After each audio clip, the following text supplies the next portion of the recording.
Hi అండి. BRS కీలక నేత అరెస్టు, తీవ్ర టెన్షన్లో కేటీఆర్ అనే నీ అప్డేట్ అయితే రావడం జరిగిందండి. వీడియోలోకి వెళ్లే ముందు వీడియోని స్కిప్ చేయకుండా లాస్ట్ వరకు చూడండి, అప్పుడే మీకు కంప్లీట్ ఇన్ఫర్మేషన్ తెలుస్తుంది. అలాగే వీడియోని చూస్తున్నారు కానీ సబ్స్క్రైబ్ చేసుకోవడం మర్చిపోతున్నారండి. దయచేసి సబ్స్క్రైబ్ చేసుకొని బెల్ ఐకాన్ ఆల్ పైన క్లిక్ చేయండి. ఇలాంటి లేటెస్ట్ అప్డేట్స్ మీకు నోటిఫికేషన్ రూపంలో వస్తాయి. వీడియోని చూస్తున్నారు కానీ లైక్ చేయడం మర్చిపోతున్నారండి, దయచేసి లైక్ చేయండి. తనను చౌటుప్పల్ పోలీసులు అరెస్ట్ చేసే ప్రయత్నం చేస్తున్నట్లు బీఆర్ఎస్ నేత మన్నె క్రిషాంక్ తన ట్విట్టర్ ఖాతా ద్వారా తెలియజేశారు.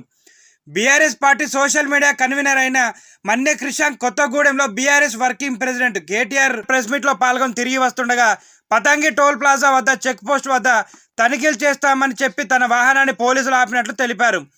కొద్దిసేపటి తర్వాత ఉన్నతాధికారులు వస్తున్నారని చెప్పి దాదాపు 30 నిమిషాల నుండి వాహనాన్ని తనిఖీ చేయకుండా రోడ్డుపై నిలబెట్టారని, తనను అరెస్ట్ చేసే ప్రయత్నాలు జరుగుతున్నాయని మొదట ట్వీట్ చేశారు.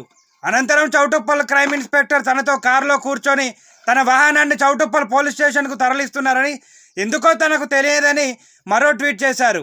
కాగా సోషల్ మీడియా వేదికగా కాంగ్రెస్ ప్రభుత్వంపై సీఎం రేవంత్ రెడ్డిపై దుష్ప్రచారాలు చేస్తున్నారని మన్నె క్రిషాంక్పై గత 4 నెలల్లో 6 కేసులు నమోదయ్యాయి.